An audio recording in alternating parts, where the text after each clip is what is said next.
Soul Nation. Welcome into another episode of the Renegade Rundown. We've got a somewhat special episode for you guys today. My good friend Deshawn Adams has joined us today. He did a show with us. Was that last Sunday? Maybe last Sunday, last Friday, something like that. We had him and his partner, Davian, on from Double D's Let's Talk About It podcast right here on YouTube. Well, I've asked him to come on here a little bit in more of a permanent fashion, be the third person on the panel. This is going to be the initial show, so we really appreciate that. Of course, we've always got my beautiful and lovely co-host, the one and only Jen Knoll 2013, a.k.a. Jen Santy 1890. You can find her on X. I don't want to butcher Deshawn's X, but you can find me at Renegade Report 1. We're going to talk some FSU football recruiting today. Sunday, today we had a little individual camp on campus. Mike Norvell, who reported to you guys the other day, they didn't do the big giant, elite camp. They decided to do some different satellite camps and stuff at the beginning of the month this year. But before I get into all of it, what's going on, Deshawn? How are we doing today, man? Oh, we got you on mute or something there, bud. Again, let me just back out, see if it's my fault, but you may have to back out if. Can I hear you? No. Yeah, you're it's something.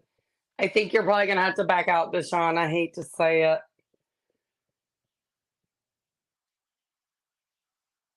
All righty. Did that work? Can we hear you now, Deshawn? Nope. You're going to have to jump out. No. Bud. Yep. Just jump out and jump back in. And, we love to have great starts to the show. But, that's one of those. But, yeah, we're going to talk FSU football recruiting. Like I was saying, they had a bit of a camp, a Sunday individual camp on campus today. So we had a ton of guys. Not a ton. I say a ton. Not that many.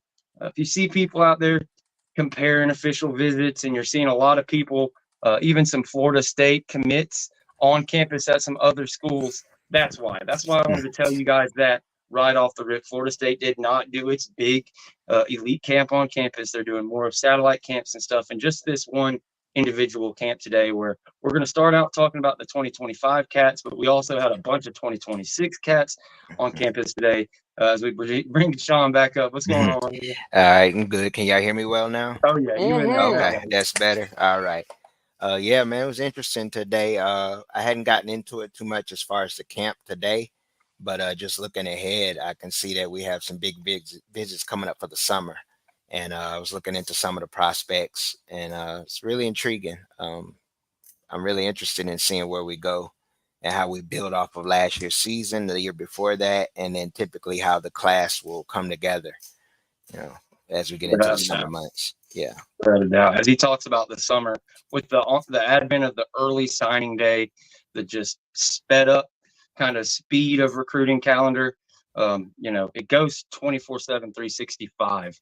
But these summer months, specifically June and July, have become huge. Man, if you guys remember last year, I'm not going to blame fans. It was everybody. And people media can say they weren't worried or they were or whatever the case may be.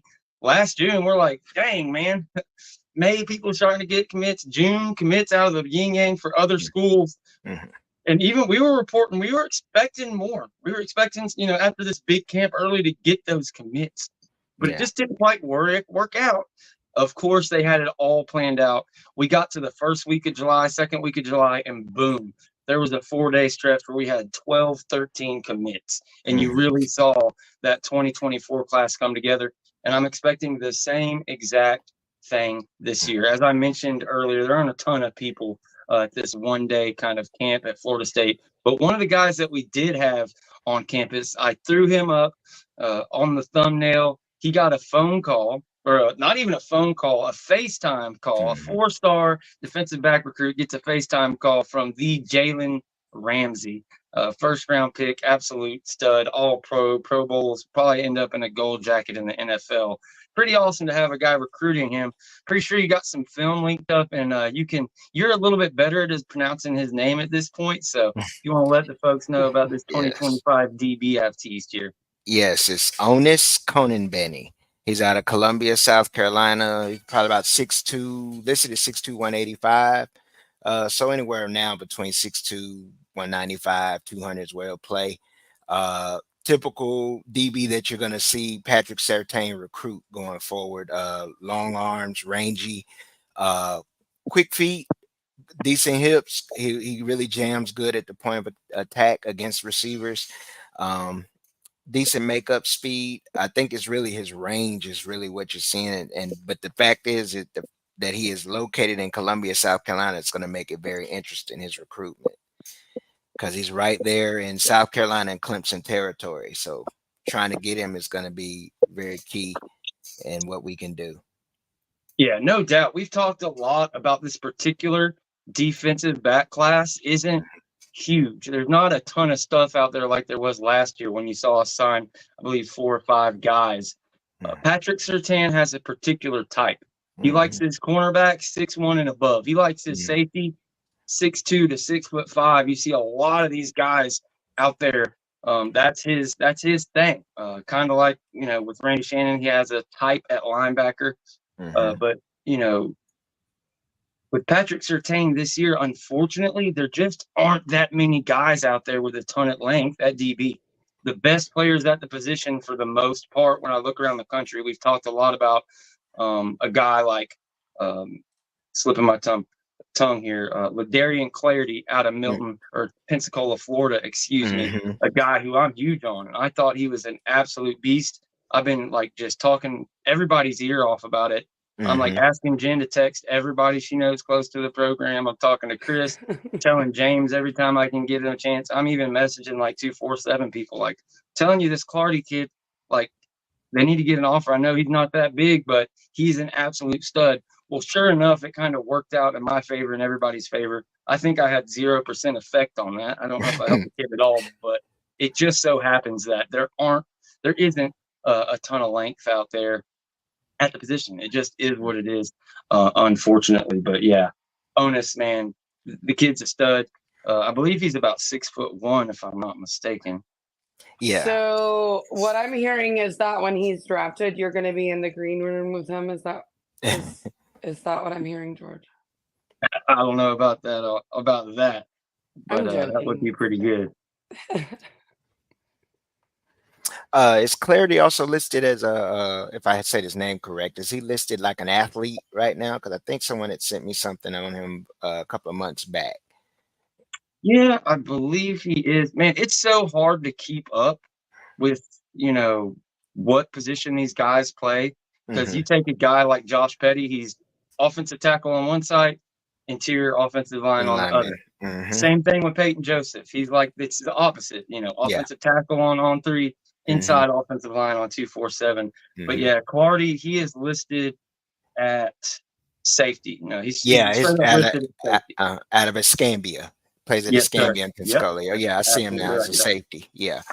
They've got him listed at 6 foot, so that might be a low. He might have grabbed an inch too. He was listed at 5'11", a generous 5'11" this time last year. So, Ladarian Clardy, he's somebody that's got an offer. They've also offered a guy that's about 6'2" already as a junior, in Caden Hall out of Milton High School, which I was starting to say earlier. But yeah, no doubt that. Say his name for us again. I'm not even going to attempt to say the name. Onus Conanberry. Benny. Yeah, Onus Conanberry. You were saying he's about 6'1"? Yeah, 6'2". He's listed at 6'2". I mean, when you look at his film, he looks at the minimum 6'1". So he's lengthy. His arms are very long. Yeah, 6'1", 6'2", cornerback. I mean, this like he's talking about with Clardy as a safety. No, this dude is a cornerback. And right up Patrick Surtain's alley. So to get that offer, you get him on campus this weekend, but to see Jalen Ramsey on a FaceTime call, when you pull that card, when Patrick Surtain's pulling that card out of his pocket, this is the guy he really wants. And I believe the comment he made was that, if they weren't in the lead now, before I showed up, they're damn sure in the lead now. Yeah. So pretty much claimed us as a leader heading out. I believe it was Tennessee or something like that beforehand. North Carolina's involved also, Clemson. Of course, South Carolina he's a Columbia kid, so I would expect them to be involved. I think I saw Penn State. I mean, his offers are like 38, 40 offers already. So it from Penn State to let's see, West Virginia. He has a good substantial amount of offers already on the table. So he has an option to go where he wants to go.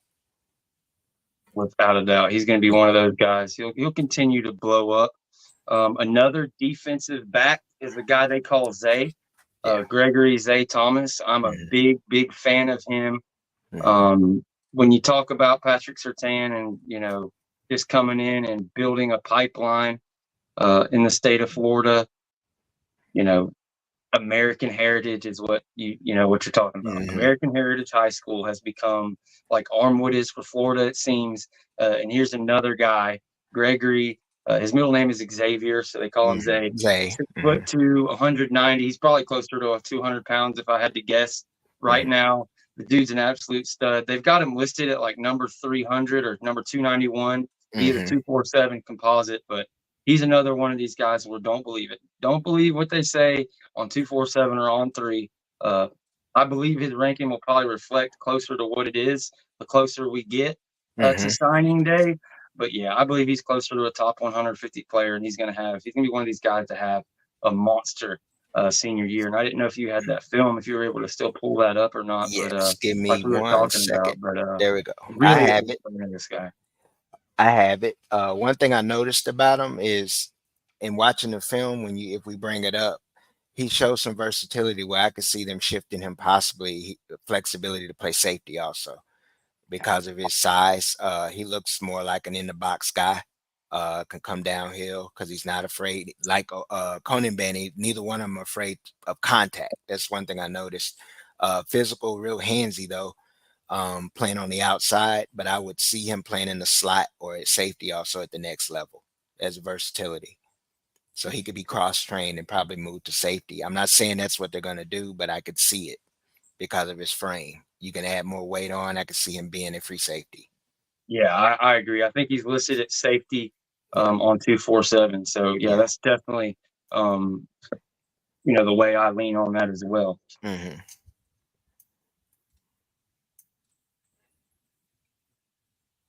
But yeah, the American Heritage is like it's pretty awesome. We've got a quarterback that we're going to talk about in a little bit who's an absolute beast. Are you having issues over there? Is it not wanting to let me add the window? Yeah, I'm just waiting on you, man. No, you have to add it. Right, but it's not in the guests anymore. When you came out and came back in, you got to re-add it. Okay, hold on one moment. That's on me. I was trying to do it off screen. There we go. I got you. It's the first time. Okay, there we go. Having fun with this thing. Okay, forgive me for that. That was my we error. Good. Zay Thomas, I think he's going to be a beast. And like we talked about, there's just not a ton of these 6'1", 6'2" guys out there. When you kind of look at it, Conan Banny and Zay Thomas, they're kind of two of the guys at the very top, as you're going to see just a second as we get some of these plays keyed up here. All right, I'm going to hit start there. Y'all can get a look at him.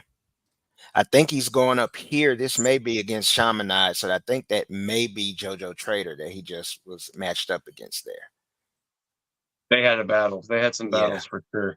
Ricky Knight, another guy. Yeah. Man, somebody did him dirty. I forget. Somebody put a video of Ricky Knight playing basketball and getting blocked or something. Somebody coming out of nowhere and throwing a basketball at him. And Clay Fink posted that thing on Twitter like it was a big dunk or something. The first thing I noticed about Zay is how they use him a lot more in the zone. Heritage was running a little bit more zone, and he would just break on the ball. He has real good instincts in that area. Some of his man-to-man is why I said that he possibly could be at safety also. If you look at him playing on the ball, he breaks on the ball well, but it looks like Heritage played a lot of zone. Little cover two safety high. See, he breaks on the ball. He covers the flats well, is what they're asking him to do. I think this is a particular play where you see him play more man here. Yeah. So you see where he still need to work on his jam. I doubt that's what he gets asked to do a ton at Florida State, but you can see it. You can see it right there, the ability to jam and kind of play the corner of that end zone on that fade ball. I didn't play.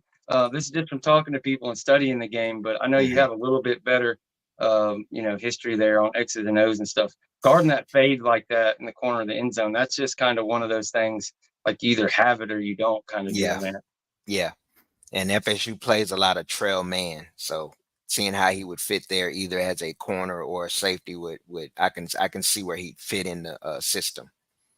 Because the first thing with FSU, as Norvell said, they're not worried about stars in their interview with Derek Ray. They're looking for fit. So it's always, when you're looking at recruiting, you don't, as you said about stars, you always look at film and fit first. The fit part is not just the culture of the locker room, it's the fit to the scheme first and foremost. And then you look at how they transition in with the teammates and how they can develop going forward in that system. So you're always looking for a player. So they play a lot of trail man. So that's already mean when they release, when the corner is going to release, because of their length, it allows them to cover ground and be able to make up with the longer arms to be able to make that passing window for quarterbacks a little bit more difficult.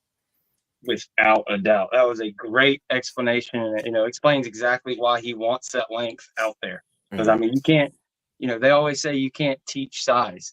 No. I'll liken it to this. Here's a good analogy. If you've ever been to an NBA game and you see a guy like Anthony Davis, like down there on the block, he can pick his arm up and bend his hand and block a shot from like the top of the key or the wing, like a high school 3-point shot. Like it's unreal. You don't understand the space and the ability of that length. And it goes for just like for a guy like Johnny Wilson to be able to have that giant catch radius. If you're 6'2", 6'3", playing safety or cornerback, that all that stuff is multiplied on your wingspan and your ability to, kind of get the ball and get in front of the quarterback, make it harder on him. So yeah, I totally agree. There's another guy at American Heritage. I know. Go ahead. Something to add, Jen? Wait. I'm just going to say, I like your analogy with Anthony Davis, but I'm going to raise you a Joey Dorsey, because not only would he block it, but then he would turn around and punch you in the face. And that, my friends, is a good player. That's all I'm going to say. There you go. That's all I had to say. Facts. Yeah, I have no idea who Dorsey is, but I have every bit of faith in your athletic acumen. I was going to say that also, while we stay at American Heritage, we might as well just run through all the players. We hit a couple DBs. There's a running back there that I know is one of your favorite players, kind of in this entire class. By the name of Byron Lewis. Is that who we've got keyed up now? That's who we have keyed up. This is Byron Lewis. Looking at him, he looks more like a one-cut running back. Actually, looking at him, it kind of reminds me of the film of Toa coming out of high school. It's a little bit. He looks a little quicker than Toa. A little bit more shiftier. But I can see where he fits in Norvell's offense. He would be more of that Tony Pollard, Toa Feely kind of guy that's going to be the jack of all trades. He receiving. You think he'll be the tailback in the scheme? Yeah, tailback in the scheme, not the running back. He'd be more of your guy that they can flex out, use a little bit versatile. I see him like how we probably use Sam Singleton or what's his name, Lucas. I can see that fit there. He's 6'2", 205. He can run downhill, but if you look at his run style, it's some similarities to how Toa ran in high school. Yeah, very true. Very true. We'll see how he continues to add weight and, how he develops, but dude is explosive. He's one of these guys that can do it all. I mean, some people may take that as a slight or something, and they try to make out like the tailback position isn't as good as starting or it's some kind of this or that, but it's really not. It's just, it's a heaping of praise. It's saying this, here's the dude at high school level who's already ready to start catching stuff out of the backfield. Pretty much run any play in the playbook, because you've seen him run it straight up through the A gap, as well as doing all the different things and being able, like you said, like a Jalen Lucas or a Toa Feely. They have a certain kind of swagger. I really like Toa Feely's running style. I was kind of pulling for him to be running back number one. I got kind of roasted for it, and rightly so. People are probably right. And I've moved on. I've agreed. It should be Roydell, the running back, and Lawrence Toa Feely at the tailback. I just was of the mind, like, I don't know, I haven't seen it yet outside of the one thing at spring game. We'll see if they work Roydell in. And I just had some thought of maybe you have Toafili on the field at the number 1 running back spot there. But no, he more than likely will start at the tailback alongside Roydell Williams. And Byron Lewis is a guy that absolutely is going to be a beast. As we stick with 2025, I see he's got Josh Petty up next. You're talking about a freak of an offensive lineman. Again, I said some people have him listed at tackle. Some people have him listed as interior offensive line. I'm not sure ultimately what the staff will put him as, but I'd like to think offensive tackle. We'll see how they use him, what happens if we can get him on campus. But you're talking about a monster. I'll pull up his ranking, but I'm pretty sure he's a top 5 offensive lineman at his position. Yeah, he's a top 5 guy. If you bear with me one moment, I'll stop this video and I can pull it up real quick for you. I got you. You got me? Oh, yeah. All right. Yeah, he's listed as the number 5 offensive tackle according to the 247 composite, as well as the number 32 player overall. And then if you look at what 247 thinks, just 247, they've got him as the number 2 offensive tackle, number 13 player overall in the entire nation. He's got an overall score of 98, which is like is ridiculous. He's 6'5", 262 pounds. So yeah, as long as that reach, is good enough, and he's got enough athleticism. Definitely looks like an offensive tackle to me. Out of Roswell, Georgia. We've talked a lot about American heritage, but how big is Georgia? I mean, it's really amazing. I think it was something like almost half and half with our blue chips in the 2024 class. We had like 3 of the top, 6 of the top players in Georgia and 6 of the top players in Florida. Yeah. Really a beautiful thing. How big has that been? And you think he's the kind of the big star we got of Georgia this year? He's one of them. I'll be honest with you. I love his film. From what I saw here, it's mostly his run blocking technique. He also plays defensive end, I believe, for his high school. Very intelligent kid. I believe his sister is going to enroll at FSU soon, so that plays in favor in his recruitment. But speaking on Georgia, knowing the history, the way Bobby built the program was always through Florida and South Georgia, and getting a little bit into North Georgia, the Mid Georgia, like your Warner Robins area, the South area like Albany, Valdosta. There's always been like playing for some reason. Sorry. But yeah, he with Josh Petty, he finishes. I always look for linemen to finish their blocks and how they play with attitude, and you can see that he fires off and he finishes. There's some things I would say, that development wise he'll have to work on with his hips and his feet, his movement. But when it comes to drive blocking and finishing his blocks, he plays with a very aggressive mindset, and I like that. And that 4.1 GPA also tells me that he's good in the classroom also. So, Heck yeah. Did you have those clips lined up there? I got them for you. To the next? Yes, I do. 4.14 GPA, which is another part of, fitting in. Number 77, I believe he's going to be on the screen. Holy shit, he just threw that kid for a backflip. He plays with an attitude, and he finishes even after the play. So I love it. I always look for that in linemen, if they play with an attitude and driving to the sideline. That's a telltale sign of how they play. He doesn't give up on the play, even if it's not to his side, or even if it is to his side of the ball. He continues to finish the block into the whistle, play into the whistle. I know there's a guy in Julian Armella that me and Jen both have talked about. We had big high hopes for him. There's been whispers about possible transfers. We've heard that he's moved inside to try to get on the field this year as much as he possibly can. Is Josh Petty a guy? I personally feel like he's a notch above what Armella was when he was coming in, and has a better chance, to become that tackle that we kind of all, got hyped up Armella to be. Do you agree? Do you think they're, somewhat? Where do you think he falls on that spectrum? Are you more excited about this guy? Do you think he has a higher ceiling, or am I seeing it? I feel like I won't compare. The reach might be there. Yeah, I won't compare the two, considering you have to, because you also got to bring into the equation of the level of competition. See, I don't know Yeah, exactly. I that's know very true. where Melo was, the competition in South Florida, he's playing some of the best where he was at St. Thomas Aquinas. Where Petty is here, I know up there in that county, in that area, there's some good football also in the state of Georgia, a lot of good football.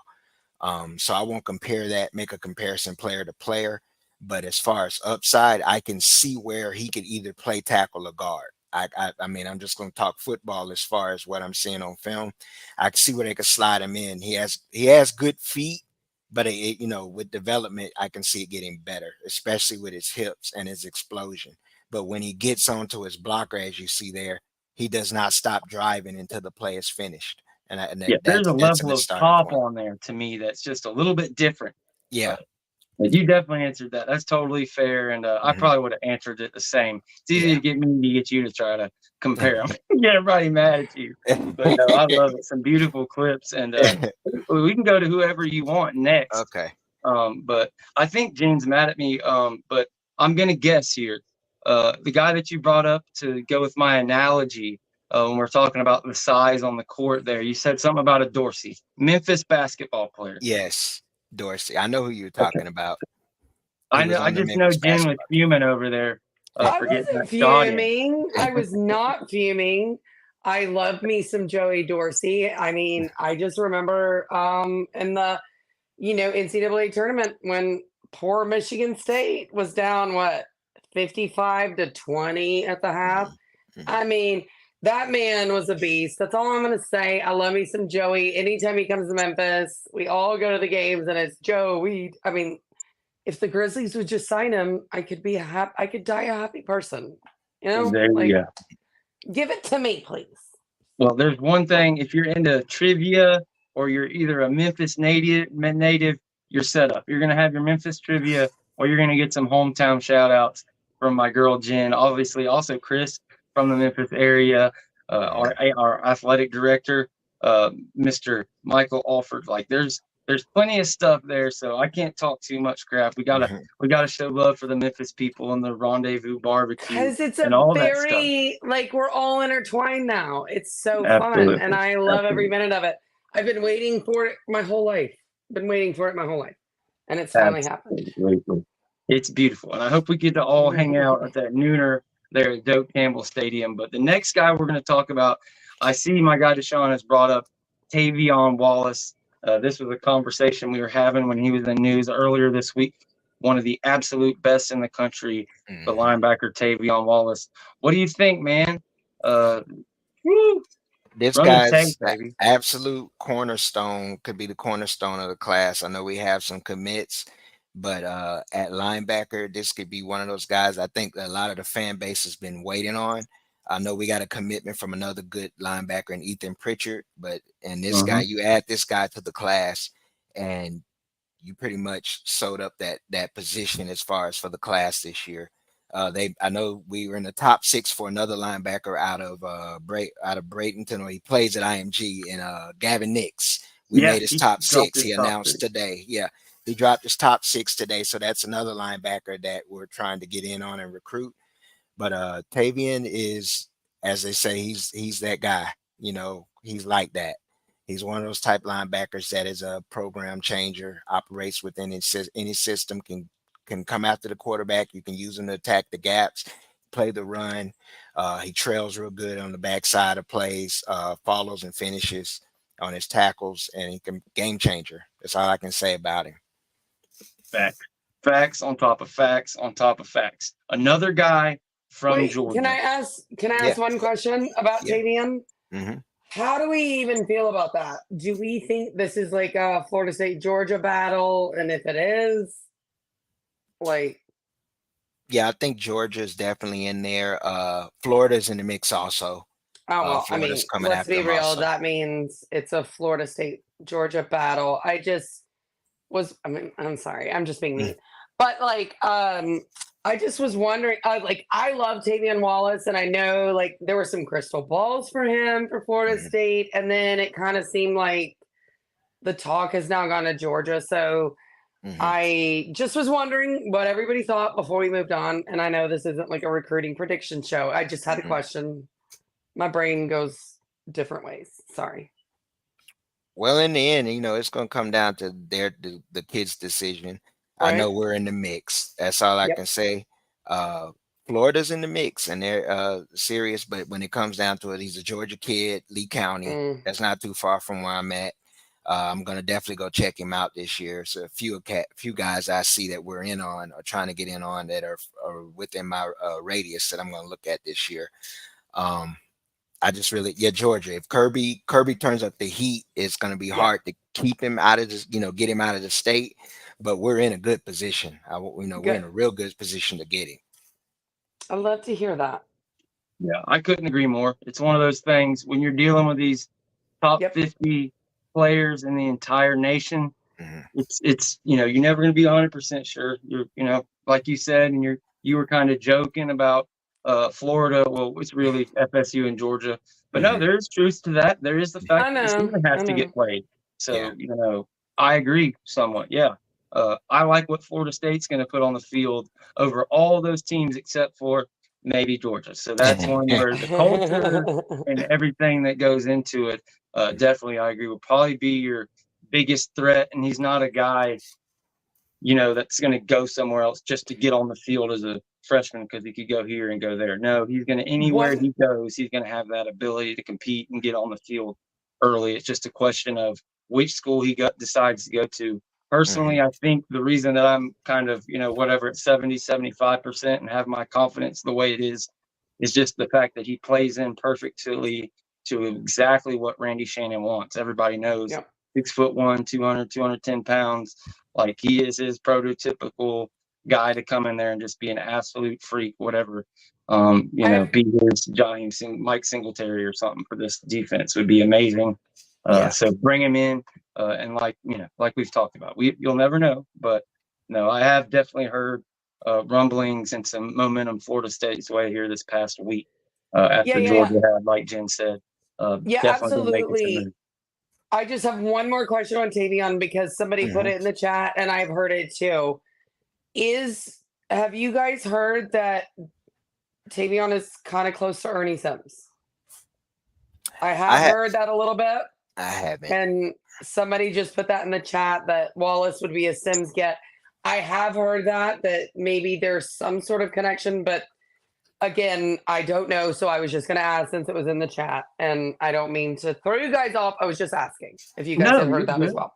You're good. We covered it on the channel, and we talked like getting Ernie Sims is huge. He's one of the greatest high school recruits there ever was. Highest rated. Up over 100. He was a beast at Florida State. He goes to NFL, has a long career. You get him in here. If you want to talk about the timing of trying to get certain linebackers in this class, and all of a sudden he's here, and then Mike Norvell says, "Can I announce it?" Well, no, I can't announce it. There's rumors that they know each other. Look, here's what we're going to tell you and what we know and what we're allowed to say. Randy Shannon, he's to the position and the lead recruiter, whatever. I'm not sure if he's the area recruiter. I'd have to look that up, but I'm pretty sure Randy Shannon, he's the leading recruiter. Ernie Sims is an off-field position, so we'll just leave it at that. He's a good help and a big part of it. But main recruiter will be Randy Shannon, and we'll see if we can get him. But having him is huge, and we can only hope that they have a personal relationship or that he's a giant Ernie Sims fan. Would not surprise me one bit. I want to also make I'm sorry. I want to make a correction. He's from Wayne County, Jessup, Georgia. That's near Savannah.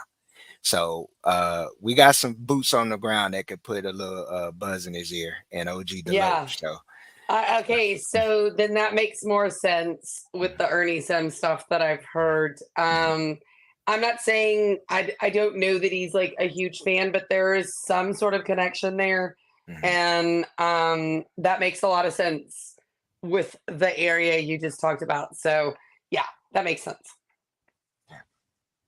Yeah, for sure. Another top 10 Georgia player, just like we talked about in that last class. I'm pretty sure we had as many top 10 Georgia guys or like one less. They get dropped when Bolden flipped, but a ridiculous amount of those top 10 Georgia players coming to Florida State. And when you the conversation around recruiting when Norvell got here, not having a ton of Florida guys on staff, all those things, you've seen it evolve. You've seen it getting better. And despite, some national media and some disgruntled fans kind of idea that we haven't been getting better and there hasn't been an uptake and all these things, you know, you can lose me with that. I think we're doing just plenty. And I think they have just pretty much decided that 99% of their people, they're going to get it from right there in Georgia and here in the state of Florida. And I love it. I love going off to Texas to get a guy like Ty Haywood or try to get him and do all the different things between American Heritage and all these high schools that are 30, 45 minutes, an hour from Tallahassee. It's really unbelievable the level we're able to get guys. Like Georgia can only sign so many, There's top 50 Georgia guys, they're only going to sign 25 or 30 of them. So, outside of anybody else in the nation, I don't know if anybody else recruits the state of Georgia better than Florida State. That brings up the name you already threw out there, Peyton Joseph, also, who I think decommitted from Florida. He's from Fort Valley. I mean, those little counties like that have always been a lifeblood to FSU outside of the metropolises and counties in Florida. South Georgia, West Georgia, East Georgia, and those South areas have always been a big part of our program. I mean, the very first All-American, the highest rated recruit we ever had under Bobby to start with came out of Warner Robins. And you got to get in those counties and those areas to be able to get those, as I say, those country kids, country strong kids. Oh yeah. They become the lifeblood of your program. They have a different mindset, hardworking mindset. But they put their head to the ground, and they know where they want to go. So obviously we can't talk about every single recruit that Florida State's after, but we had a pretty good little group we wanted to talk about. Is there anybody left that you want to pull up highlights from 2025, or do you want to move on to the quarterback from Heritage? That's it. As far as 2025, I will bring up the quarterback here, Diabell. For those who don't know, he is the son of former NBA player, now retired, Roger Bell. It's his son. He plays quarterback at American Heritage. This is some film of him. Some things I saw, I didn't look at a lot of him, but I mean, he throws really well out of the pocket on the move. It's a lot of throws you'll see just in this. This is just highlights. I didn't see a lot of course, when you break down highlights, it's always the strengths and never show the weaknesses. But so of the strengths that I saw, he flicks the ball really well. He stands in the pocket, but he really seems to really throw well, move well, and play better when he moves around in the pocket. So he shows the ability to improvise is the word I was trying to find. He's really good at improvising, as you see here, bouncing out, good accuracy on the move. So he shows he can make those throws under duress. So it'd be real interesting. I've heard some mixed reviews. I've heard some things that he's doing really well in his class right there. I think in the Elite 11 where he's at in the camp he was in, he showed really well so far. I know we're in on him. Of course, him being American Heritage, Miami's on him. He has a visit scheduled with Texas also. So those are some of the programs to look out for him. Yeah, I agree. I can't read a ton off of the little bit of film I've watched, but here is a little bit for you guys. Trying to get up to about 200 pounds. But if there's one thing I've learned watching this staff, watching Mike Norvell, Alex Atkins, Tony Tokarz, and these guys kind of pick their quarterbacks, evaluate them, and who they decide to offer, I trust them, because Tramel Jones this time last year, you're hearing the same kind of stuff from people, just question marks and nasty stuff, not just like you were just saying where you want to see it. We're not quite sure. No, you had people, hating, people making jokes, doing memes on Twitter the whole time. All of us FSU fans just saying, just wait. Okay. Yeah. We learned with Cromenhawk. We fought the haters and the non-believers on Cromenhawk. And we saw it. We saw him make a meteoric rise. Now we're seeing it with Tramel Jones. And here's a guy in Bell who's already way composite. up. Yeah, he's already a composite, highly rated 4-star in his class. So he's already ahead of the curve. Oh yeah, composite 5. I think a 4 overall, but it's composite. He's number 10 overall. Yeah, the number 3 quarterback in the nation, and the number 1 player in the state of Florida for next year. American Heritage, baby. They have Daryl Porter on their staff. I didn't realize that till today. Is that the Daryl Porter, or is that somebody else? Is that just a I'm not coincidence? Sure. I don't know. I'm not sure. I about seen that. that So and I was I'm like, stand. man, I can't be making fun of Daryl Porter Jr. anymore. If his pops is on staff at American Heritage, if you're watching this, Pat Surtain, I'm sorry. Everybody, I'm sorry. I'm just kidding. He's my favorite player at Miami. You have a What do you favorite think, player at Jen? Miami? Yikes. What do you think, Jen? What do you think about Bell? Pretty neat, ain't it? Do what? Our guy here that we're watching. I mean, I love him. I would be more excited if we were talking about my guy who showed up on camera or like on campus today, or He's not the a other recruit. day. So And I know what he's would not a you talk about him? recruit, but you know how my favorites are. And recruits, I'm going to leave you guys to that. I got a little late turned off by recruits. We all know this. I adore them. I love all of them and I wish them all the best, but I feel odd hyping them up when things change so much. Honesty is the best policy. And yeah, it's definitely been stepped down a level and it's changed kind of how I go about it. And Yep. this is why you see us wait to really show these clips and get into these breakdowns into this time of year. Like this is late. Like usually, you'd be obsessing over this stuff for months. Yeah. But, no, we're going to keep you guys up to date on the latest. But we're not going to give you many 100% predictions and things like that. No. I Yeah, think no we have a predictions pretty from good me. track record on our predictions here, though. When we do put in a crystal ball or whatever the case may be, you'll know about it. So again, look for most of these commitments and stuff to come the first, second week of July. Don't freak out when you see all of a sudden Florida's getting this and Miami's getting that. You see people that's committed to us visiting different places early in the month. That's because Florida State and their strategy is getting the final official visit of the summer and getting those commits in the first week of July. So, but yeah, that's all I've got on that. And we can move on, or we can keep talking on Bill. I think that's about the list of That's the recruits. list. Yeah, that's the list of recruits we had. So I'm gonna go ahead and throw the break it down. banner up here for you guys. If you have any questions for myself or Jen, for my guy Deshawn, who it messes me up. It shows his middle name. Whenever I look at you here on StreamYard, I keep wanting to call you your middle name. No, that's My friend actually Deshawn. you're calling me my middle name. That's fine. That is my middle name. Yeah, Well, that's I my mean, first name you you would see. prefer the other one? No, it doesn't matter. I answer to Okay. both because it's my name. So I I got answer you. to both. Yeah. Well, we got to decide now, baby. We're out here. We're marketing. You're growing, baby. We got to get you. You got to make sure people know who they're looking for.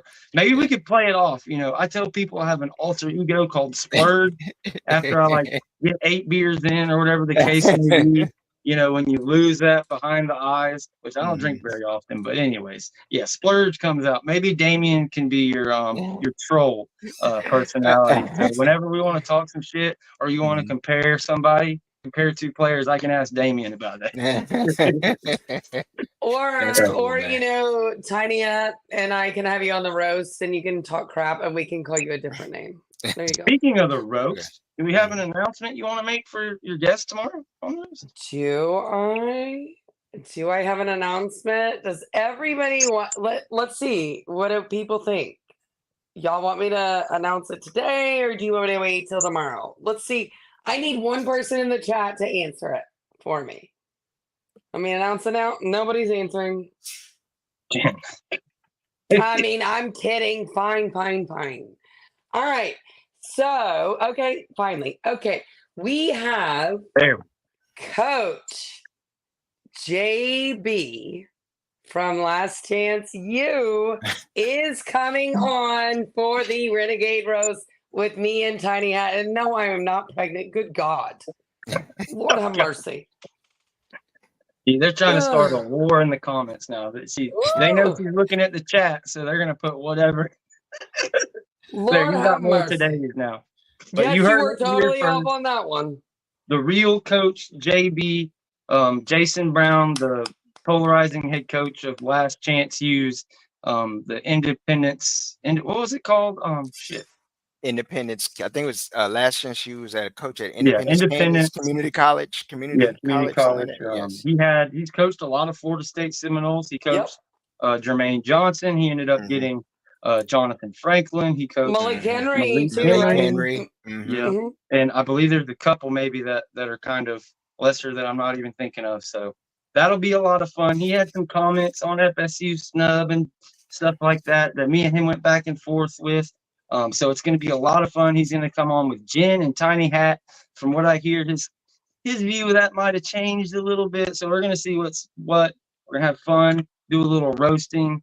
Jen invited him on. He seemed like he was all for it. He said, "Come on, baby, roast me." So we're going to do it. And I'm excited for Jen and Tiny Hat. I mean, I can't think of a more perfect person for that show and what it is. So, yeah, definitely want to tune in to see where that thing goes. Nobody knows, but it'll be a lot of fun for sure. Awesome. The buildup was insane. I don't see how the buildup was insane. I think it was a great guess. And I do like to tease. It makes you guys watch and it makes you guys give me more impressions. Sorry, guys. That's just the way it is. It's the way it is. That's all I'm going to say.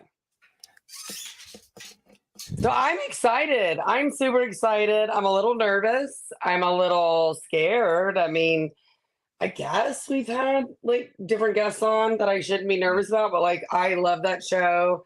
I love the way they talk. I love all of it. So you're right, George. I can't think of a perfect guest for the roast, and I think he's going to do well. I think this is going to be so fun. Absolutely. Yeah, that'll be a lot of fun. It's gonna have you on the edge of your seat, so y'all probably have to dive in real hard with him. Do you mean as opposed to what my precious Tiny Hat usually does? Because he can be harsh too. Oh yeah. It's gonna be quite interesting to see where this goes tomorrow. So everyone's going to be on the edge of their seat. The viewers are going to be on the edge of their seat. Jen is going to be on the edge of her seat, and I'm going to be on the edge of my seat. What are they going to say next? But, we'll have fun with it. And, the FCC is going to be on the edge of their seat. Exactly. Like, we got it. We got it. Yeah, no, I'm excited about it. I honestly have like called everybody I know, like and my friends, and I've told my family, and they're like, okay, we don't talk sports, so like I don't know what you're talking about.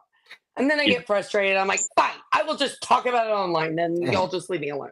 Yeah, you'll have to watch out. We'll have the SEC, the ACC, the FCC. We'll have them all on notice. Monday at 9:15 Eastern.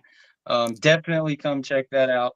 And again, the phone number is 850-495-1906. If you have any questions on recruiting in particular or anything FSU football, now's the time. Want to give a congratulations out to the Florida State baseball team. Yes. Once they get in the playoffs, we're not going to cover it. I've been pretty hard on that. To some people's chagrin, it's a football channel. But when teams get in the playoffs, we're definitely going to talk about it a little bit. We're going to support them. We're going to shout them out. So, boom, 7-2. They take down Stetson. And then what was the score against UCF last night? 5-2. 5-2. Yep. Jamie got it first. Jamie Arnold, he was out of his mind last night. Oh, it's amazing. Pitches, 12 Ks. He just really pitched, and then I can't remember the guy that came in and filled in for him. Struck out the side, struck out the last batter to end the game. It was really fun to watch. I caught it last night. Very, very entertaining. Bro, they're talking. I was listening to the announcers, and they're talking about his slider is nastier than Randy Johnson's was into like the first however many years of his pro career. Like, that's crazy, crazy, crazy talk from any baseball person, especially one that has, the resume to be in one of those booths announcing a game. We've been lucky, and we've had some former Noles do that, which is pretty cool. Now we've got Devin Travis, to be the next one. So that would be really, really cool to see him continue to succeed. I believe they will have the penultimate game tonight between the winner of the loser of that game, as at 6. Perfect timing here. Perfect. 6 o'clock. Okay. Link has that team where they need to be, and the program is headed in the right direction. I really expect, and with what they got coming in recruiting wise, it's going to be big going down the road as they continue to add arms to the bullpen and the mound. Man, sky's the limit. That was the right hire. Man, it's hard to believe that it's just year 2, because that's what I'm saying. Year 2. Like, it's back and forth. but you can get it. You're gonna mess around and get some good batting. But pitching is something that's really hard, especially in today's day and age, to figure out and run those rotations. It's almost like voodoo, getting your guys ready, using the midweek starts, knowing when to use them in relief, everything of that nature. So hopefully Florida State can do it. And yeah, year 2 of Link is just absolutely amazing. Hopefully we finally get that College World Series win. But we have a caller coming in here. Okay. I don't know who the hell this is, but here he is, some random person. He's got a 954 area code. Who is this we got here on the line? You got something to say? Yes, Tiny yes, Hat. yes. The Tiny Hat CEO has returned to Tiny the Hat. Renegade Rundown. I want to say hello to everybody. How y'all doing? George, I see you out here making that moonshine in your bathtub, baby. I know it's tasting nice and beautiful.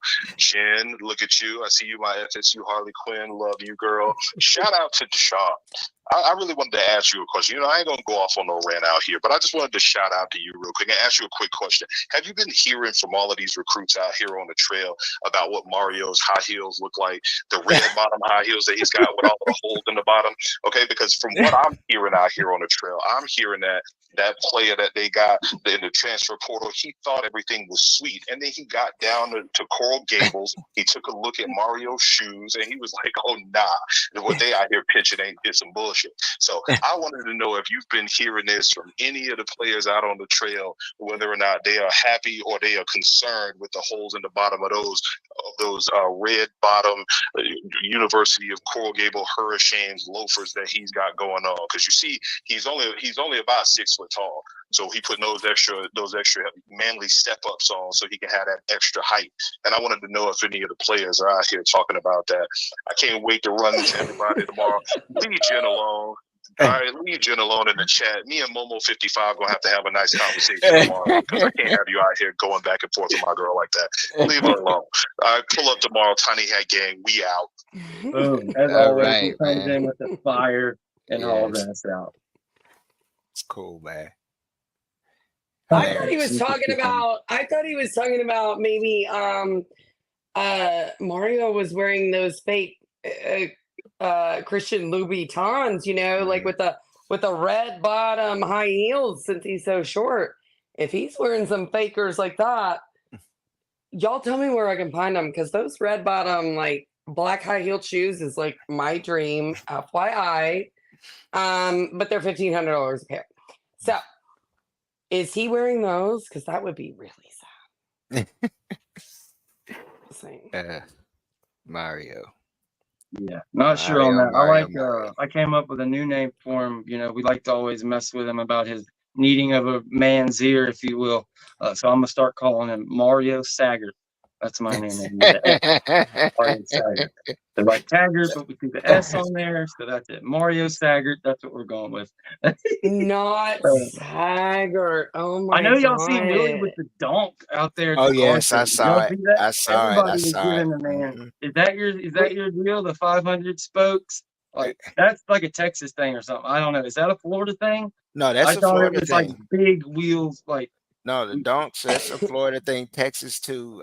Texas is also the slabs and candy paint. What they call slabs is basically some of your classic cars, but they have the bars that stick out and the white walls and things like that. That's crazy. Yeah, it's like spears from the Coliseum sticking out of them doing things. Yeah. But yeah, dope car for Willie Taggart. But yeah. Moving on as we have some fun. I guess we did the one place we talked about Tramel Jones Jr. a little bit. You brought up Ethan Pritchard, another big time player, Javian Hilson, number 44 overall. Number 3 at his position, number 6 in the state of Florida. I believe he was visiting the Gators this weekend. Are you worried? How confident are you on Javian Hilson to end up in the class? At this point, I ain't too worried. I mean, the season's about to start, and it's a long way to go to get the signing day. So it doesn't really affect me. Recruiting, as far as being overly invested in, some of us in the fan base, we can be a little overly invested and emotional about it. I mean, in the end, we're going to get ours. They're going to get theirs. If you know who said that, then you understand what I'm saying. The legend, the great Bobby said that. They're going to get theirs and we're going to get ours. That's always how it's been. So we get ours, we develop ours, and we play, we roll the ball out there and we see what it is. I'm not worried about losing anyone though, because I trust the staff's evaluations, and we'll fill in if he chooses to go elsewhere, then that's fine. Facts. Again, beautifully said. You've heard some rumors about Solomon Thomas, the same thing. Yes, also. Unfortunate. It is what it is. Yeah. But when you get these, you're going to play in these ponds. If you're going to have these level of players that you're going after, they are going to get courted year round. That's just the game that's played. It's and this staff recruiting. has showed over and over and over again that they'll pay top money. They'll do whatever it takes. They'll go the whole 9 yards. But what they're not going to do is do all that, get you committed, and then continue to do it. Be held on ransom. Going to have to worry about an official visit you never told them nothing about. And now, now it's shady. Now the relationship's different because you said one thing and did another. No, they're not going to do that. So as long as they're committed, they're still visiting the campus and everything. I feel pretty good. We'll see. We'll see if they end up in there. What I have the confidence is that if either Hilson or Thomas were to flip, that just means maybe we're landing Petty Joseph and another one, and he decided he's not the belle of the ball, so that's why he's going to leave. Same thing with a certain wide receiver that went to Florida last year. I won't, not wide receiver, safety, excuse me. There's been a list of them. We've talked about them on air. I won't go into it crazy. But yeah, that's how I feel on it. Also, the fact that Jen pointed out earlier, and then you just pointed out, we got to play the season. And if the one competitor we're going to have is Florida, who for whatever reason, UF is like, it seems like they're really staking their season on beating us, because it seems like the only top recruits they're going after are commits or the people that are on the top of our board. Yeah. So we'll see what happens. Let's see if they can pull it off or whatever. But man, I wish there's some things I could say. I've heard so much crazy shit about even guys from their 2024 class possibly about to leave or have been threatening to leave multiple times and everything else. Big time players. But yeah, nothing I can speak on. Just the Florida stuff, guys. Their over and under is 4.5 wins. Get serious. We'll see what happens on the field. And it's year 3 for coach, not year 1. Go ahead, Jen. If we're really going to be concerned with like our commits leaving to go to Florida, let's wait for those checks to clear first. Number 1. Number 2, let's see if the amounts are true, because we all know that is kind of a problem down there in Gainesville. They don't really like to pay the players if they tell them they're going to pay. And then they end up moving on. So if anybody falls for their bullshit and then wants to go win 4 games, good for you. Have fun. Speaking of that, I don't like to be a loser, but that could just be me. I don't know. Speaking of that, what did you think of Barrow being the latest Miami player for them to just like out and just tell everybody in the whole world they got the best spring portal window and our defensive line? Oh yeah, you got a bunch of, you couldn't even get turned down by this. Look who we got. We got the guy with the best stats from this particular year. All that was for nothing. What do you think about that shit? Yeah, with Barrow, I would say just wait and see. They're going to try to, they're going to try to hold on to him. There's some things going on between Miami. His initial, I believe, letter of intent or something that he had signed with LSU, which prevented him from where we're hearing rumors wise that Missouri's in play also. So it's just sit back and watch and just see if he ends up staying or going. As of now, from what I heard, he had packed up his stuff, but they're in talks to, try to keep him there. That's all. Well, and here's the thing. There's nothing more than I want a player to be forced to stay where he doesn't want to play. That usually doesn't work out. I have a feeling this poor kid woke up and saw that his head coach was Mario Cristobal, didn't know how to kneel in a game, can't win them, can't win anything, got fired from, what? He had to go to Nick Saban's rehab, center. And they went to go work for Willie Taggart. You can't make this up. It's bad. It's not good. Okay. So yeah, that poor kid, if he's forced to stay at Miami, good luck to him. I feel bad for him. Let him out. Let him go. Let him be where he wants to be. And I say that about all kids, and it doesn't just mean if a kid wants to leave Florida State either. If he wants to leave, he wants to leave. I don't think you should force a kid to play and like put his body on a line for somewhere he doesn't want to be. That's all I'm going to say. And it doesn't work out for either program when that happens. Either person. It doesn't work out for him and it doesn't work out for the program. Let him go. Let him enjoy himself. I would prefer to play for Eli Drinkowitz over Mario Cristobal 7 days out of the week and twice on Sunday. I'm sorry. It's just the truth. Yeah, there may be some things that's preventing that Missouri move, though, because of the situation initially with LSU. Yeah. Yeah. But I've heard LSU is letting him out of that. Yeah, I heard that also. Yeah. Yeah. Yeah, it gets tricky because of the SEC's conference-only rules about transferring and going somewhere else. So even if LSU lets him out of his national letter of intent or whatever they have, NIL, whatever they've got going, there's still a possibility the SEC could say, yeah, they let you leave, but you're not going to an SEC team. You got to go somewhere else type thing, which would play in Miami's hands, but hopefully that doesn't happen. Hopefully they figure it out. He can take his butt to Missouri or everywhere else. Not that it'll make that giant of a difference, but we just like laughing at Miami around here. Yes, we do. And I'm about to do it again. Because I think we have a Miami fan in the chat here that is saying, just like Cam Ward, Jen, tell us how Cam Ward really wanted to be at Ohio State. That's where Cam Ward wanted to be, was Ohio State, guys. I don't know if you need me to write it in the hieroglyphics, Japanese, whatever. For some reason, Ryan Day did not feel that Cam Ward was either worth the money he was asking, whatever. That is exactly where he wanted to be. And I would say that if he picked Florida State too. This isn't a hateful comment. That is just the damn truth. Anybody else in the knowledge knows that is okay. I'm delusional. Am I? I mean, you can go listen to any other show. They will tell you that's where he wanted to be. It wasn't Miami or it was the NFL. The NFL did not give him the grade he wanted. And at the end of the day, he settled for Miami and took the money. I hate to tell you guys this. This is just the facts of life. That's just the facts of life.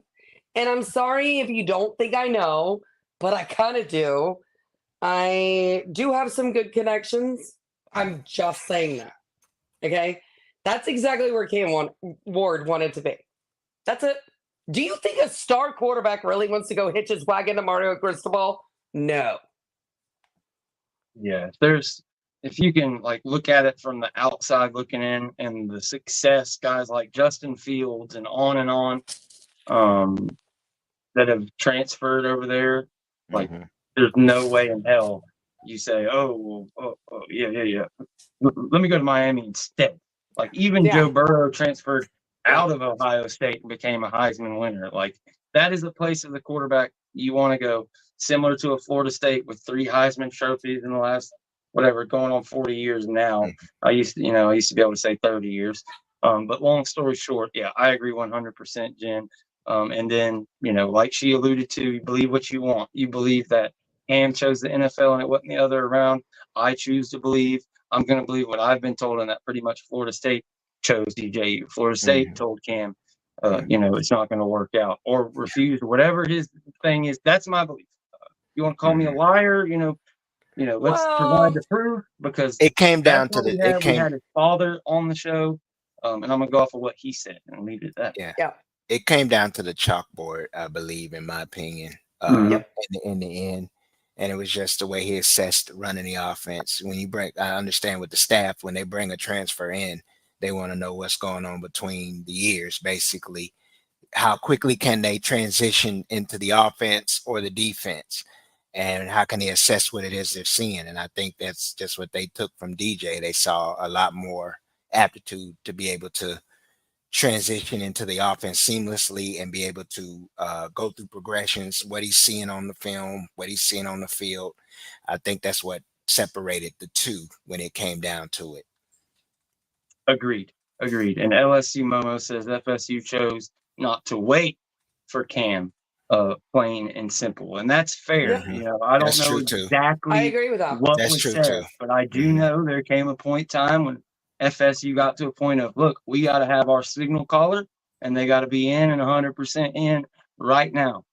And if And Cam now, Ward wasn't yeah, ready, if he was still waffling, you call it whatever you want. But Yeah. absolutely, OSU turned him down, and absolutely, FSU chose DJU. There wasn't Yeah. some big loss. It was Yeah. a unanimous thing. Because if it was Miami 1A, had won out 1B. for him Yeah. over FSU, if that was true, if he decided he wanted to go to college, it was Miami for him. He wouldn't have declared for the draft. He would not have declared for the draft. He was between Florida State and the draft, and went draft. And then what he got back was, buddy, what the fuck are you doing? Yeah. You better He was take a your ass fifth. I back think to college. he had a And at fifth that round point, grade, I believe, in this past draft. It was a 5th round grade. So he decided to go back, and in next year's class, he can instantly probably be at least a 3rd round grade. So he got a chance to boost his stock. So I can understand why he would come back. But the rumors and all the lies and things that are told behind it instead of the truth, that doesn't make any sense. Yeah. Look, I mean, you can any Miami fans want to believe this, you can go believe it if you want to. You can go listen to any Ohio State podcast. You can go listen to actual NFL podcast guys. Cam Ward's first choice for college was Ohio State. Now, Ryan Day, for whatever reason, I don't know what it was, preferred Will Howard, which Miami could have gotten that first weekend, by the way. That's true. Will Howard was wanting to go to Miami. Now, Ryan Day preferred Will Howard over Cam Ward. This is just the truth. He didn't answer the phone. He didn't, Ryan Day didn't really even talk to Cam Ward or his camp. Don't ask me why. I don't know. I'm not making up rumors here. I don't know why. I think maybe it was because they thought he really only wanted the NFL, and if they passed up on another transfer quarterback, they could be screwed. That could be it too. I'm just saying, Cam Ward's college choice was Ohio State. It wasn't Florida State either. This isn't me being a hater. It's not. Facts. So can, this Charles King can be as upset as he wants to be, but I'd be upset too if the last time I won anything blockbuster was popular. I don't know. Just don't make them famous. It's gonna be all the comments we get. But as we move forward, you mentioned Gavin Nix in passing earlier. Here's a guy that early on was somebody that I thought was just like all no. I thought he was going to be one of those kind of penultimate players, one of those guys that's in the class from the jump the whole time, but kind of faded. I haven't even heard the name, it seems like, until today when he dropped that top 6 in a while. It's just been out of my memory. Do you think he's a legit shot for Florida State to land? I mean, to go from the linebacker streets we've been in lately to all of a sudden being in for Wallace, Gavin Nix, we already got Pritchard committed. Holy shit. Like, what's got to give? I'll put it this way, George. I'll say this. Look at the trends and how we're recruiting. Like last year, what was our class preferably made up of? Our defensive backs and wide receivers. So you're hitting on a big point here. So this year's investment is more in the trenches and along the linebacker. So don't expect a lot of DBs this year. Don't expect the high volume. They're going for quality in those positions, and that's just not quantity. But on the line of scrimmage, they're trying to bring in quality as well as at linebacker. So you're seeing an uptick in who their offers are going to and who they're putting a lot of invested time into. So, yeah, I could see Nix, but if I'm being honest with the commitment of Pritchard and you got Wallace, as we mentioned, between Wallace and Nix, I know Wallace is the primary target right now. And Nix is there also, but as you see his top 6, it's a good top 6 that he has.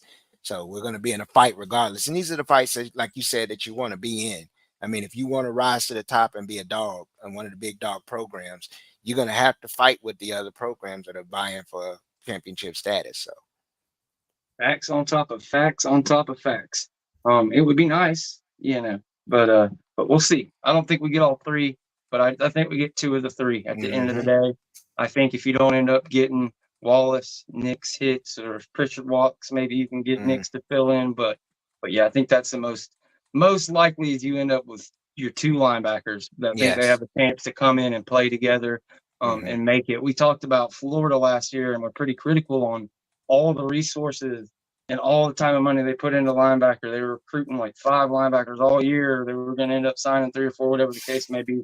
Can't even hardly remember. I'm not getting back into that, Florida fans. If you're in the chat, don't want to do it.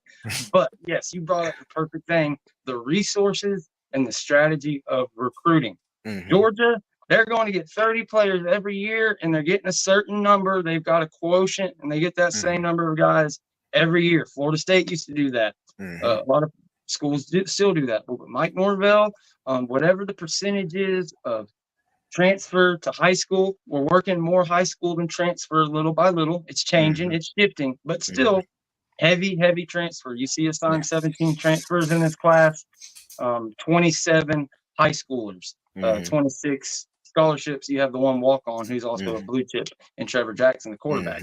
But what I'm getting at here is a large part of your roster is going to be transfers. You're going to be able to fill it out. You're going to be able to get certain guys out of the portal, to come in and replace guys instead of having to rely on those true freshmen. These high school programs, every couple of years, you're going to get knocked down to a true freshman or a true sophomore. That's just how it works, the way draft classes work out. We just don't do that. We are not drafting guys like that. So Florida State has the ability to do exactly what Deshawn was just alluding to. They're able to get what is available.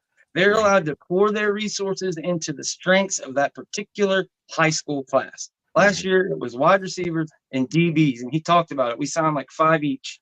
Just crazy, all studs, blue chips, great wide receivers, great DBs, nasty. I think we had the best DB class in the nation even without KJ Bolden. I think we had the best damn wide receiver class in the nation without Josiah Trader. Maybe I'm speaking out of my ass. There might have been a team or two with a better wide receiver class, but still a great wide receiver class nonetheless. Deep as hell, with several blue chips, okay?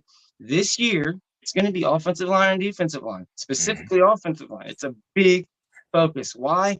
Because there's a ton of guys out there. There's a ton of – this class is loaded. Maybe as many linemen as the previous 2 classes in this one. So, yeah, that's where it's going to be. Our guy, Chris, has a $2,500 bet that we sign a top 5 offensive line class. I want him to rake in on that. I believe it. I'm all for it. Like we talked about earlier, if Thomas flips, that doesn't matter. It just means we get Joseph and Petty or whatever the case may be. Yeah. But we are going to be just fine. There's no reason, guys, to put your happiness on any specific high school recruit like Jim was alluding to, because they come and go. You can know everything there is to know. You can know the whole scenario. This guy's all Florida State. He's a silent commit. And then something could happen 30 minutes later, and everything you know is out the door. One call, $1 amount, one girl he's in love with saying she's going to Alabama or whatever the case may be. It can change that quick. And they have rights and abilities and freedoms that previous generations before you just didn't have. Like a parent would be like, hell no, you're Florida State, baby. We done made our mind up. We done, bought a apartment out there for the fall and everything else. So it's just the way we are. They have the ability to transfer as soon as they get here. There is almost zero tricking kids into coming on campus and doing this nasty recruiting style that used to be where you kiss ass, you get them on campus, and it's all different. You can't do it anymore. Because the kids have the ability to leave. So you have to get kids that literally fit your program. They really have to fit your program. They really have to want to be there. They want to get better. And that's what Norvell, that's what Derek Ray, Alex Atkins, Adam Fuller, that's what they've been amazing at doing. Their hit rate is amazing. People act like it's going to stop this or that, yada, yada.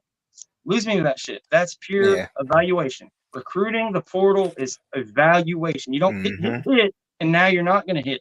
They are good at evaluating college ball, and they're also good at evaluating high school. They just didn't get the best of the best recruits. We've been working towards it. It's been getting better and better. The number is small, only 20, 22 kids a year usually. But if you can make those all blue chips, it's going to be just fine. And that's where we're headed. It's going to be, I have every belief that within 2 or 3 years, Florida State's going to be battling for like best program in the entire nation. It's Georgia right now. It is what it is. Ohio State, some of these other guys have a little bit of an edge on just pure talent stacking. And yes, doing it mostly the old way, but that's only Georgia. Ohio State, they still signed 27 high school kids, but they have a top 10 portal class. Georgia is the only team out there still doing it the old way. And yeah, there's nobody better at evaluation than Mike Norvell. This portal class, everybody's talking all their shit about this and that. This portal class is 3 times better when you go by the ratings than anyone before. 10 blue chips, guys that are just out there. Marvin Jones Jr., DJU, their high school ratings are freaks, over 100. So we're going to see what they can do with this better talent. They brought in more blue chips than was on the entire fucking roster in this one class, 27 versus 26. So we did all that. We went 10-3. We went 13-0 with 20, 30, 40% blue chip ratio. What are we going to do now that it's over 50? And if you count the fucking portal guys, it's going towards 70. Like, it's going to be good. We're going to be good. It's going to be a lot of fun. I'm so fucking hyped up. I think Vegas has us a little low at 9.5, but it's totally fair. Like, I just can't wait to get for the season to get here. And that's it. You know, we've been talking about recruiting the whole entire show, but what happens on that field, the domination between the tackles, running the football, the growth, the percentage increase in DJU's ability, it's going to be amazing. People are going to be blown away, and Florida State's going to take a huge leap. But I'm good. I'm done. I'm like all out of stuff. If you guys have anything before we get out of here, now's the time. Jen, you got anything? Go ahead, Jen. Well, I wanted to say that I saw the video from one of my new favorite players who made it on campus. You know, I'd rather, as I said on my tweet, I'd rather chew on broken glass than say, oh, I kind of told you so on this kid, but Ricky Knight, guys, I kind of told you so. Okay. That kid should have never been a 3-star player. He's amazing. Stop sleeping on this king, man. I am so ready for this. I was so like, and George, you can attest to this. I've said this from the get. Ricky Knight was my guy. I had to. It was DJU and Ricky Knight, obviously. But look, I'm ready. Yeah, Ricky Knight, man. I mean, here's the guy that covered both those freaks in Trader Trader and Smith. Yeah. At Chaminade Madonna in that playoff game, and they got some yards in that game, but it wasn't against him. And when he was up on them, he shut them down. They were not looking Ricky Knight's way. Talking about a guy who's going to be able to come in. When you talk about the slot and how much of a freak Earl Little Jr. is, we got Kevin Knowles coming back to help. We've got the young cats coming up. There's another name right there. Ricky Knight showing up as a true freshman that will have an ability to do something. And Fatal Jedi, she's talking about the video where Ricky Knight went up for a dunk and somebody came out of nowhere and threw a ball at him. It was a funny little video on his Instagram. But closing remarks, what you got, Deshawn? I will add one more thing, not recruiting wise totally, but always remember relationships when we're talking about the kids that we don't get because of the transfer portal. You never know. Ferguson is a name and Earl Little were names that we recruited. And because of those relationships, when they hit the portal, they were able to come back and hit the block, come back. And then also I am an unapologetic Ricky Knight fan also. That's my sleeper in the whole class. I am. That's my guy. I like him and Track Star. Those are my two guys. I love it. No, not Track Star. No, what's his name? Howard. Jamari Howard. Track Star. Okay. Well, there's so many Track Stars. I wasn't sure which one has a nickname. I know that's his Dan's nickname. Yeah, Track Star. It's Jamari Howard. I like him and I love Ricky Knight. I'm unapologetically a supporter of Ricky Knight. Yes. Yeah, what do you think Harold will play the field corner position? Say it again. What do you think Jamari will play the field corner position starting out? Yeah.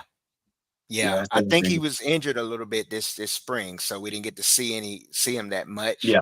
So we'll see how it goes going forward into the summer months and as they get into two-a-days and things like that.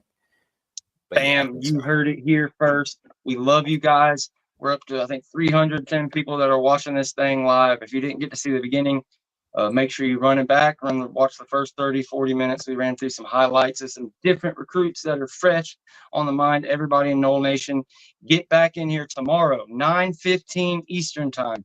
Jen Knoll, 2013, Tiny Hat CEO, and the real coach, JB, from Independence Community College, with Malik Henry, Jermaine Johnson, John Franklin, all those guys. So go check that out live again, 9:15 Eastern. You can go hang out with Tiny Hat, Jen, and the real coach, JB, Jason Brown. That is the Netflix Emmy Award-winning. What is it he always calls people? I don't know what it's called. Jack Wagons. Yes. Yeah, something like that. It's something like that.